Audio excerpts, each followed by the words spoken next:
વિવાદ બાદ હવામાન નિષ્ણાંત અંબાલાલ પટેલે પહેલી આગાહી કરી છે। રાજ્યમાં ફરી વરસાદી માહોલ જામવાની આગાહી કરવામાં આવી છે। બંગાળના ઉપસાગરમાં સક્રિય થયેલી સિસ્ટમ ગુજરાતમાં વરસાદ લાવશે, જેના કારણે 20 જુલાઈ પછી રાજ્યમાં ફરી ચોમાસું જામશે। આગામી 22 થી 30 જુલાઈ સુધી દક્ષિણ ગુજરાતને મેઘરાજા ફરી ખમરોળશે, તો સૌરાષ્ટ્રના જિલ્લાઓમાં પણ ધોધમાર વરસાદ પડશે। ઉત્તર મધ્ય ગુજરાત અને કચ્છમાં પણ મેઘરાજા મહેરબાન થશે તેવી આગાહી કરાઈ છે। બંગાળ ઉપસાગરમાં એક બીજી સિસ્ટમ છે 17-18, એટલે 20મી તારીખ સુધી તો વરસાદ આવતો રહેશે, પરંતુ 23 જુલાઈ એક સિસ્ટમ છે, એટલે 22 જુલાઈથી 30 જુલાઈ વચ્ચે દક્ષિણ ગુજરાતમાં ભારે વરસાદ આવવાની શક્યતા છે। મુંબઈ મહારાષ્ટ્રમાં 24, 25, 26 જુલાઈમાં વરસાદ આવવાની શક્યતા છે। સૌરાષ્ટ્રના ભાગોમાં પણ વરસાદ આવવાની શક્યતા છે। જ્યાં વરસાદ ઓછો છે તે પશ્ચિમ સૌરાષ્ટ્રના ભાગોમાં ત્યાં પણ વરસાદ આવવાની શક્યતા છે। કચ્છના ભાગોમાં પણ વરસાદ આવવાની શક્યતા છે। ઉત્તર ગુજરાત, મધ્ય ગુજરાતના ભાગોમાં પણ વરસાદ આવવાની શક્યતા છે। અને હવે એ સમજવાનું છે કે ખરેખર શું સ્થિતિ રહેવાની છે, કારણ કે એક તરફ વરસાદની આગાહી કરવામાં આવે છે, બીજી તરફ સૌથી મોટી વાત એ પણ છે કે અલ નીનોની અસર પણ આ વખતે ખૂબ જ વર્તાઈ રહી છે। સૌથી મોટી વાત અહીંયા એ છે કે જ્યારે અલ નીનોની અસર વર્તાઈ રહી છે ત્યારે ખરેખર જે ચોમાસું છે એ પણ પાછળ ઠેલાઈ રહ્યું છે। આજે એ પણ વાત કરવાની છે કે રાજ્યભરમાં શું સ્થિતિ રહેવાની છે, એ પહેલા આપણે અલગ અલગ મોડ્યુલથી સમજવાનું છે કે દેશમાં શું સ્થિતિ છે। અત્યારે આપ જે રીતે જે મોડ્યુલ જોઈ રહ્યા છો તેમાં આપ જોઈ શકો છો કે જે બંગાળની ખાડી છે ત્યાં વાદળો ઘેરાઈ રહ્યા છે, પરંતુ આ તરફ જે અરબ સાગરનો વિસ્તાર છે ત્યાં આપણને ઓછા વાદળો ઘેરાયેલા જોવા મળે છે। આ સિવાય જે પૂર્વાંચલનો જે વિસ્તાર છે ત્યાં પણ વાદળો ઘેરાયેલા છે, અને એટલા જ માટે સીધો વરસાદ લાવવા માટે પણ ખૂબ જ મહત્વપૂર્ણ સાબિત થઈ છે।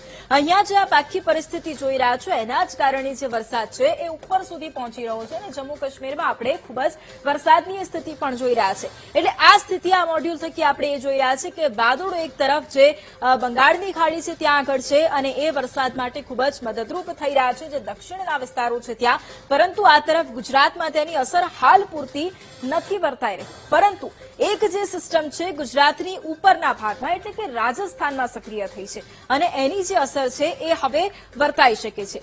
હવે આપણે બીજા મોડ્યુલ દ્વારા એ સમજીશું કે અન્ય જે રાજ્યો છે અને એના કારણે ગુજરાતમાં શું સ્થિતિ થવાની છે। તો આપ જોઈ રહ્યા છો કે અહીંયા જે મોટા ભાગના વિસ્તારો છે એમાં ગુજરાત પણ આવી ગયો, અને મહારાષ્ટ્રનો ભાગ પણ આવી ગયો, અને એની સાથે સાથે જે સાઉથ ઇન્ડિયાનો ભાગ છે, જે દક્ષિણ ભારતનો જે ભાગ છે એ પણ આવી ગયો। ત્યાં લગભગ અત્યારે વરસાદ ખૂબ જ ઓછો છે, જે લગભગ 2 અઠવાડિયા પહેલા જે પરિસ્થિતિ હતી એના કરતા અત્યારે ઓછો વરસાદ છે, પરંતુ એની સામે જ્યારે આપણે એ બંગાળની ખાડી જોઈશું તો ત્યાં આપણને વરસાદ વધુ જોવા મળશે। સીધી અસર આ વિસ્તારોમાં પણ છે, પૂર્વાંચલના ત્યાં પણ આપણને વરસાદ વધુ જોવા મળશે। એટલે આખી આ પરિસ્થિતિ, પરંતુ જે રીતે એક સિસ્ટમ સક્રિય થઈ રહી છે જે ગુજરાત માટે અને વરસાદ માટે ખૂબ જ મહત્વપૂર્ણ માનવામાં આવી રહી છે, એ કેવી રહેવાની છે અને એના કારણે શું અસર થવાની છે એ આપણે સમજી રહીએ। તો હું તમને 17 તારીખનો મેપ બતાવું છું કે 17 તારીખે શું થવાનું છે। જે સિસ્ટમ રાજસ્થાનમાં સક્રિય થઈ છે એની અસર ગુજરાતમાં વર્તાશે। એવું ન કહી શકાય કે ખૂબ વધારે વરસાદ પડશે, પરંતુ થોડા ઘણા અંશે વરસાદ પડી શકે છે। 16 અને 17 તારીખના રોજ વરસાદની શરૂઆત થઈ શકે છે, છૂટોછવાયો વરસાદ વરસી શકે છે। ભારે વરસાદ છે એ 22 તારીખ બાદથી તેની શરૂઆત થશે। અહીંયા જે આપ અત્યારે જોઈ રહ્યા છો તો લગભગ જે કોસ્ટલ એરિયા છે ત્યાં આપણને વરસાદની સ્થિતિ અત્યારે જોવા મળી રહી છે। જે કોસ્ટલ એરિયા છે ત્યાં વરસાદની સ્થિતિ આપણને જોવા મળવાની છે। દક્ષિણનો આખો ભાગ આવી ગયો, મધ્ય ગુજરાત અને જે ઉત્તર ગુજરાત છે એના અમુક ભાગ આવી ગયા। વાવ, થરાદ છે, બનાસકાંઠા છે, ત્યાં આગળ થોડો વરસાદ લગભગ નહીં હોય, પરંતુ મોટા ભાગના જે વિસ્તારો છે, મોટા ભાગના જિલ્લાઓ અહીંયા કવર થઈ ગયા છે, તો અહીંયા વરસાદની આ સ્થિતિ રહેવાની છે। હવે સૌથી મોટી વાત એ છે કે દેવભૂમિ દ્વારકા, જામનગર છે, આ સિવાય રાજકોટના પોરબંદર છે, ત્યાં હજુ પણ જે ખેડૂતો છે તેમણે વાવણી કરવાની બાકી છે, એટલે એમના માટે આ વરસાદ ખૂબ જ મહત્વપૂર્ણ રહેવાનો છે, જે 22 તારીખ બાદથી આવવાનો છે। પરંતુ અહીંયા આપણે એ સૌથી મોટી વાત આપણે જણાવી દઉં કે જે કચ્છનો પટ્ટો છે ને આ જે કોસ્ટલ એરિયા છે